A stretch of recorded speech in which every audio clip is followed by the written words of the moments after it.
Hi Leo, my ascendant brothers and sisters, welcome to your month ahead horoscope with me, Raphael from Reydiant Reality. It's an absolute pleasure to have you. Thank you so much for being here. Thank you so much for joining me. If you haven't already, please don't forget to like, share, and if you should so choose and it resonates, hit that subscribe button. If you are already a continued subby, you know I love you for it. With that said, if you would like to book a personal reading, PLR or FLP session with me, you can do so on the website address below. And I'm now doing the retrograde survival kit. Yes, you heard it right. Retrograde survival kit. It's for all of the planets that you are going to face a retrograde of at some point in time. There is a survival strategy, a quote, a crystal, all of that good stuff. It's currently half price and will be right up until the day that Mercury goes retrograde. So if you want to get that before Mercury goes retrograde on the 31st, Halloween this year, the day where the veil between worlds is thinnest, right? If you want to get on that, you can do so in the link in the description box below. With that said, I would like to bless all of my decks of cards with all forms of love, light, peace, prosperity and abundance, and I pray that the messages that come through are ultimately clear and concise and they help us on our paths to our highest vibrational good. So as many of you know, I say us because I am a sun sign Leo. Interestingly enough, actually, my dream was just broken. I had a dream in which I pulled the sun card. So I'm going to take that as a really good sign and a really good omen. All right, so the actions and interactions with the world at large this month. We got the Queen of Wands, right? And beautiful, beautiful, beautiful, beautiful. You couldn't ask for any more when it comes to your actions this month. The Queen of Wands as a sign, specifically as a sign, represents the sign of Leo, right? So who is the Queen of Wands? This is a fire sign female, usually an Aries, a Leo, or a Sagittarius. Somebody that is feisty, vibrant, somebody that is emotive, somebody that acts, somebody that isn't afraid of their own sensuality and sexuality, and somebody that is able to find their innate inspiration, right? They're in some ways the fire signs, in some ways, not always, because each grouping, each element has its connection to the divine, but in some ways fire is closest to the divine because it's the spark. It's that that spark of inspiration that comes from within, that comes from the divine source. It's a spark of the divine fire, if you like, right? So the Queen of Wands, as an archetype of self, talks about the part of you that is not afraid of your sensuality or your sexuality. This is about you getting back to the depth of who you are, being more comfortable in your own body than you have been for a long time. This is a month for you to really deepen that connection to who you are. And one of the reasons being is because the Queen of Wands as an experience talks about defining your boundaries. The only way that you can ever truly define your boundaries or who you actually are is by knowing who you actually are, right? By knowing all of yourself, by knowing all aspects of self, you are better equipped to draw a circle or a square or whatever shape you like around yourself so that nobody can cross your boundaries, right? She reaffirms the boundaries, she reaffirms the lines and says, right, this is where my space ends. And it doesn't have to be about your personal space, although that's one way of looking at it. We're talking about all spaces of life, mental, emotional, spiritual, physical, sexual, all of it. This is about redefining your boundaries, but in order to do so, you have to be truly comfortable in the skin that you are in. And this month, Leo, you are finding that. You're finding that energy to really tap into who you are, to know yourself better than ever before. So in that way, it could be a very sensual and sexual month. Sometimes confidence is sexy. And when we're talking about confidence, we're not talking about arrogance. We're not talking about being full of ourselves. We're just talking about, that feeling where you just know in yourself that you're all right, that you're good, that you are where you want to be, you are living how you want to live. Sometimes that innate confidence shines through, and that's what that's what is perceived as beautiful or attractive, so to speak. So in the money and materials this month, we've got the moon card, right? So money and materials this is not a month for any big purchases. Interestingly enough, I do a monthly general overview, which you will only get if you are on in the membership space. But this month and this month only, I am going to put it out there for everybody to see, so they can have a look, see what they're getting, right? If they join the membership. The moon card, this is tapping into that overall energy. The moon card in the money and materials basically says that this is not the month for big purchases. It's not a month for big ostentatious spending. In fact, if you can, this is a month to really start asking yourself, why do I want to buy that? Do I actually need it? Is it something that I can afford? Is it something that I just want? How is it actually going to benefit and enhance my life? This is about you getting really and not destroying your home while you're at it. This is about you getting more financially savvy this month, and it's basically you saying, right, at certain points I've been really good in good financial stead. I want to get back there, because the moon card is cyclic, right? So it looks at the cycles. So what you're looking at is a time in your personal past, the moon card, because the moon represents the past. You're looking at a time in your personal past where finances were good, and you're saying to yourself this month, right, okay, in order to get back there, these are the steps that I'm going to have to take. I'm going to have to be more frugal. I'm going to have to be more thrifty, but I'm also going to have to dispel the confusion around what is a want and what is a need.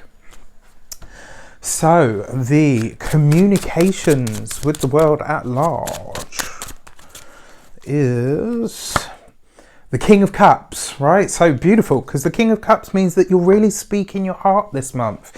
You're really able to talk about what you feel. You're really able to demonstrate the emotional intelligence and maturity to say what it is that you feel, to express your heart, to really talk about your emotions and put yourself out there and make yourself vulnerable in that way. Now, these aren't necessarily things that you would associate with Leo, right? Because there's all the confidence and the bravado, and this is the other thing as well. A lot of people say, well, I'm a Leo and I'm not like that. No, you're not, but there is a silent, quiet dignity and strength to you, right? And so in effect, that is a form of confidence. It is a form of a facade.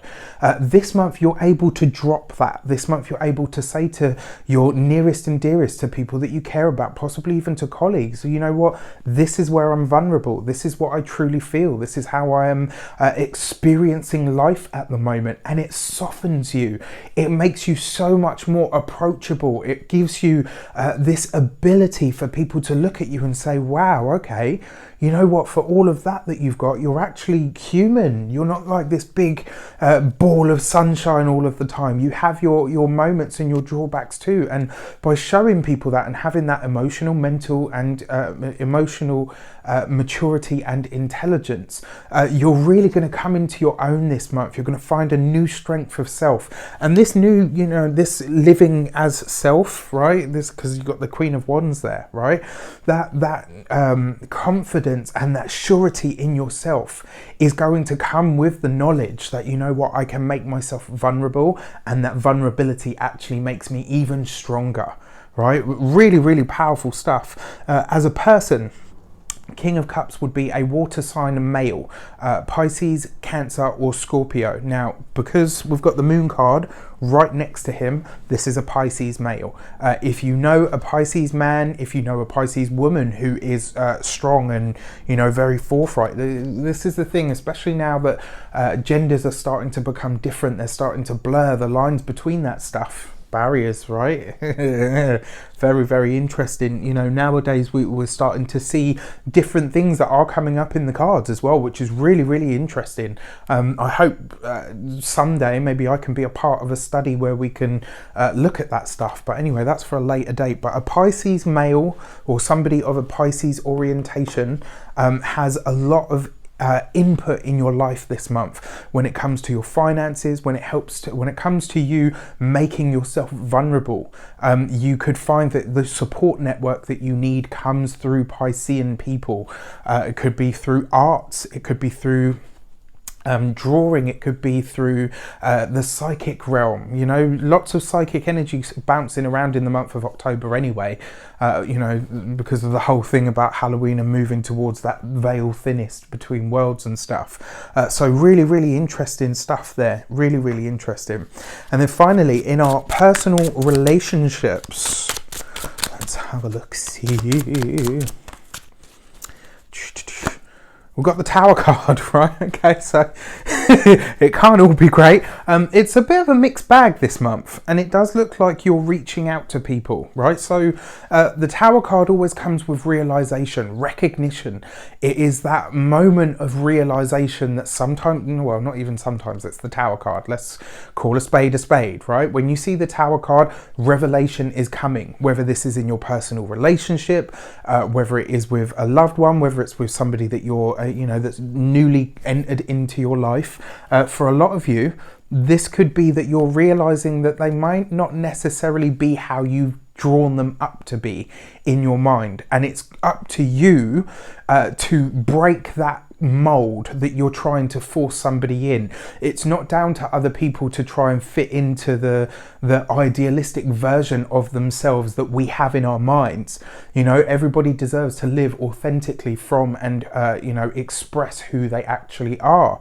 So the fact that we've got the Tower card this month, you could be realizing, actually, you know what, I've idealized this relationship or this person, or maybe the connection between us isn't as strong as it has been, but I'm prepared to work on that, right? Whenever you get the Tower card, yes, something sometimes potentially explosive is happening. Now, the fact that it falls next to the King of Cups, and we were talking about this, you know, communicating your feelings and stuff, some of this might come where you have really deep insight into what's going on in your mind, into where the patterns and the cycles, you know, of if you've been having financial troubles, if you've been having issues with communicating some of the deep stuff about you. Remember, as you know, we just had the Pisces full moon, right, as well, which is in that 8th house for you guys. So it kind of gives that, you know, it gives that feel of, okay, yeah, something, you know, deep, something that is ingrained that now needs to see the light of day so that it can be refreshed. You could find this in your personal relationships this month, where things are really coming to light and, you know, really dredging up. I mean, I always see the full moon in Pisces as it's like shining a light right down to the depths of the ocean, so that everything down there that is usually able to hide gets kind of brought out into the light. The full moon has a tendency to highlight these things, right? And I feel like that energy specifically will be lasting for quite a while. And isn't it funny how we've got such a Piscean energy there as well? Like, it's really, really interesting the way the cards have fallen this month. So, first week of the month, first week of October, we have the Faith card, which is also the Hierophant, who is basically a high priest. So this is talking about the rules and regulations, or the structures as you see them when it comes to you. What is the institution of who you are? What is the status quo of who you are? Is it shifting? Is it changing? It probably is. And the fact that you've got the Hierophant there in the first week of the month means that you are ready to redefine yourself. You're ready to redefine your boundaries. But like we said, if you're redefining your boundaries, you've got to know who you are. And if you're doing that, then it means that you are delving into aspects of self that you probably haven't touched, if not for a while, then ever. And that, you know, don't be afraid of that. That's really, really exciting stuff, because it means that the change that's happening isn't just conscious. It's not just a little bit shocking or jarring, but it's personally driven. It's being welcomed. Beautiful. Second week of the month, we got the Emperor card, right? So this is about authority. It's also, and because you've got this right next to the Hierophant, this talks about institutions, governing bodies, banks, building societies, you know, local authorities. All of that kind of stuff could feature for you this month. For those of you that are thinking about taking a loan, my advice would be no. And the reason I say that is because Mercury is in shadow from probably early month, you know, early mid-month of October, and then goes retrograde on the 31st. So, and if you absolutely have to take one, you know, do it. Cross your T's, dot your I's, make sure that you get everything in the fine print, you know, have a good read through it. But if you can avoid it, this is not the month, especially this second week of the month, is not the time for, well, your second week of the month is actually probably the strongest time for you to take a loan. But if you can avoid it, then do so. All right. So your third week of the month, we've got the Judgment card, right, with the King of Cups. So Pisceans and Scorpios could feature very heavily for you this month. The thing with the Judgment card is it tends to have that blast from the past energy. And the fact that it falls underneath your communications with the King of Cups, the feeling that I get from this is very much like you're, you know, like I said, you're delving into your emotional intelligence and maturity. But in order to do that, sometimes you have to take a few steps backward. Don't be afraid to do that this month, especially with the Judgment card, because you could find as well, for some of you, it does look like there may be an ex coming back into the picture. Not to, you know, this is not for you to be with them. It's for you to lay to rest how it is that they made you feel, right? Remember, we never forget, you know, we forget what people say, we forget all the rest of it, but we never forget what people make us feel.